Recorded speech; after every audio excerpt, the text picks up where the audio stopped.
Hello and welcome back. In this video we'll be starting section 5.2, which is on some more trigonometric identities, specifically about the cosine. But before we dive in, I just want to review the identities, spelled identities wrong, the identities from 5.1, and they are, there's a few of them, but some of these have shown up earlier in the class as well, so just a quick review. We have the reciprocal identities, so some of the trig functions are going to be reciprocals of one another, just flipped over. So the sine and the cosecant are reciprocals of one another. So the sine of an angle is 1 over the cosecant of that angle, and vice versa. The cosecant of an angle is 1 over the sine of that angle. The cosine and secant are going to be reciprocals of one another, and the tangent and cotangent are reciprocals of one another. So it's good to have those in mind. We also have the quotient identities. We were able to express the tangent in terms of sine and cosine. So the tangent is sine over cosine, and the cotangent, again, which is the reciprocal of the tangent, would be the cosine divided by the sine. So we just flip over the tangent, and we've got that. So essentially, we can rewrite tangent in terms of sines and cosines. Cosecant is just a sine, secant is just a cosine, just flipped over. So the most important trig functions are going to be sines and cosines, because we can write everything else as sines and cosines. We don't have to use pretty much any other function. And then we have the somewhat new identities. We have the Pythagorean identity, which we had sine squared plus cosine squared is equal to 1. This is maybe the most famous one of the three, but we also derived the other two in a very similar fashion. 1 plus tangent squared is equal to secant squared, and cotangent squared plus 1 is equal to secant squared. So if you ever see a squared function, trig function coming up, this should ring some bells. Pythagorean identities, you go and you look up the right one, and hopefully this helps you solve the question. And then the last ones to keep in mind are the odd and even functions. So sine and tangent are odd, which means that if you plug in a negative angle, we can pull out that negative sign. So sine of negative theta is just negative sine theta, as well as the tangent. The cosine is the even function amongst these three. So the cosine of negative an angle is just cosine of that angle. That it doesn't matter if you plug in a negative or positive angle. You can always just get rid of that negative sign. So these are quite handy to keep in the back of your mind. And if you feel like, oh, I've left out the secant, cosecant, and cotangent, well, the sine, for instance, the cosecant of an angle is just 1 over the sine of that angle. So we can you can work out what cosecant of negative an angle is by turning it back into sine and working from there. So first up in section 5.2 was a review of the cofunction identities. And the cofunction identities, what we need to keep in mind is just that CO in the beginning. So cofunctions are going to be equal with complementary angles. That CO at the front is what's going to tip us off. So complementary angles, you should remember that it's angles that add up to 90 degrees. So if x plus y is equal to 90 degrees, they are complementary. If we want to refer to this in radians, 90 degrees is the same thing as 1/2 pi radians. So if x plus y is equal to half pi, they are complementary angles. And when this is the case, the cofunctions are going to be equal. So what are cofunctions? Well, you've got sine and cosine, tangent and cotangent, secant and cosecant. If you add just that prefix co in front of it, they are cofunctions.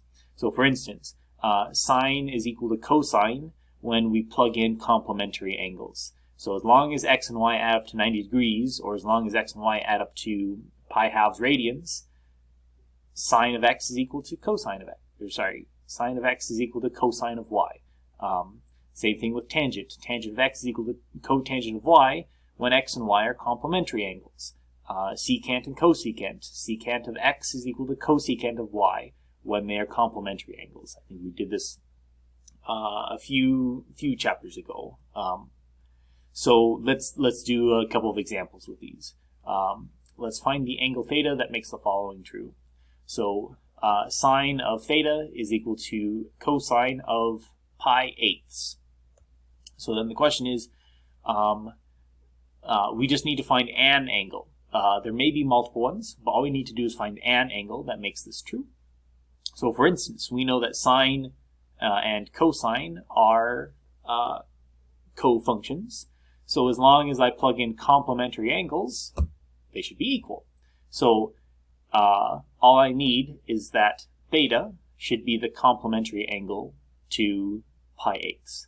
So again, what does it mean to be complementary? They have to add up to 90 degrees, or in radians, they have to add up to pi halves. So this means theta plus pi eighths should be equal to pi halves. Well, this is pretty straightforward. Theta should then just be pi halves minus pi eighths, and I'll need to write this with a common denominator. So pi halves, 1/2 is the same thing as 4/8. So 4/8 minus 1/8 is 3/8. So there you go. If theta is equal to 3 pi over 8, that means sine of theta should be equal to cosine of pi eighths. So there's our answer. It looks like I didn't write this very correctly. I didn't have my function there. It should be cotangent of 3 theta plus 20. So again, we look at this and we go, okay, tangent and cotangent, these are cofunctions. Again, tangent and cotangent. It's just the co in front. So I know that these two functions are equal. One way for these two functions to be equal is when the angles inside are complementary functions. Again, that CO pops up.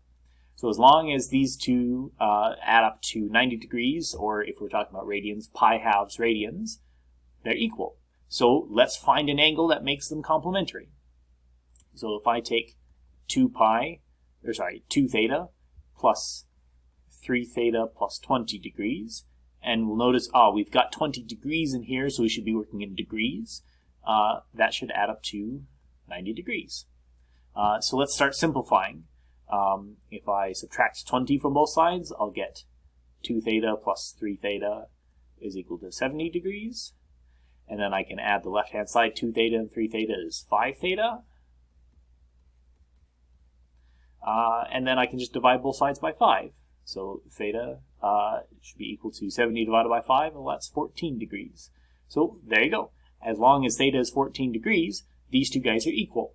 Now, one thing I do want to stress is that these aren't going to be the only answers to these.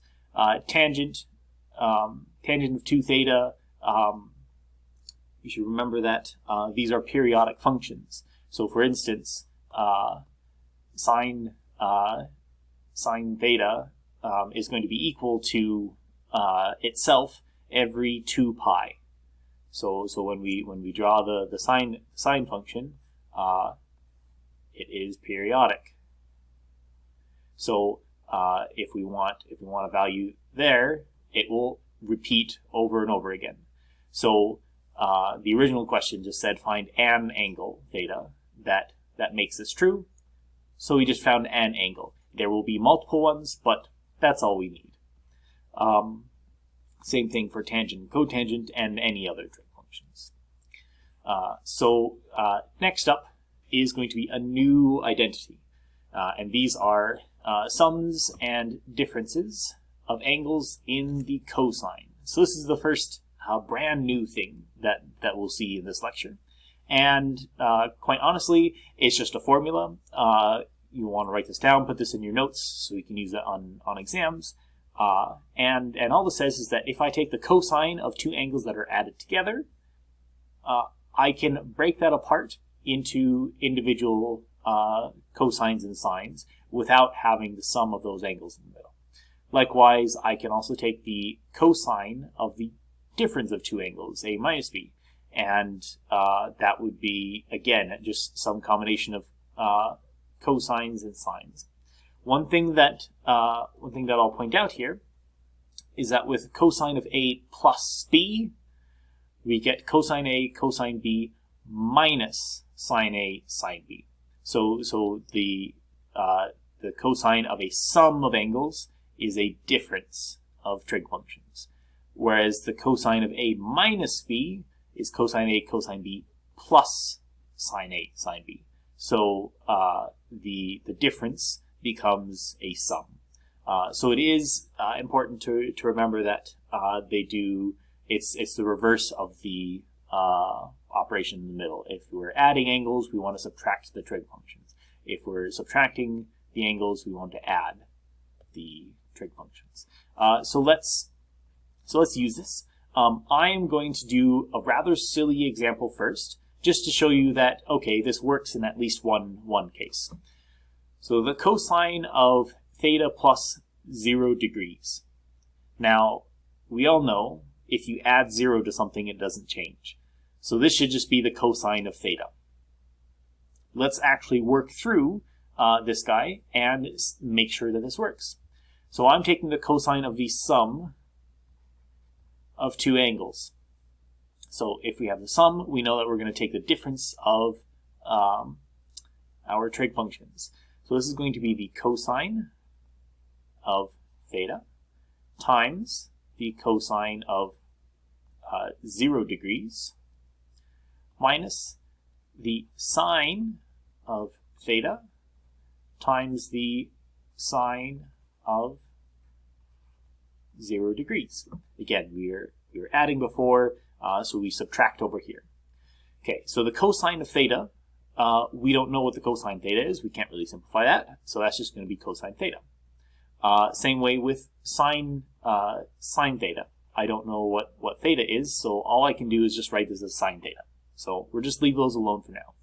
The cosine of a 0 degree angle, though, we know what this is. When we graph the cosine always starts at 1 and sort of loops, does the sine wave. So at 0, cosine is 1. So this is just going to be 1. Cool. So the cosine of 0 is just 1. How about sine of 0? For this one, when we draw the sine function, sine always starts at 0 before it starts making the periodic wave function. So at 0, the sine of a 0 degree angle is in fact 0. So sine of theta times sine of 0 just becomes sine of theta times 0. But what happens when we take something times 0? The whole thing cancels out. The whole thing is just 0. And what happens if I multiply something by 1? Well, I just get itself, right? So this is going to be cosine theta minus 0, but anything minus 0 is just itself. Okay, so why is this just a little bit silly? Well, the cosine of theta plus 0 is just 0, theta plus 0 is just theta, right? So cosine of theta plus 0 should just be cosine of theta. It all makes sense. We even used our big powerful trig identity, and we didn't even need to. We could have just seen that, oh, if you add 0 to something, it's just itself. And I'll continue doing more examples in the next video.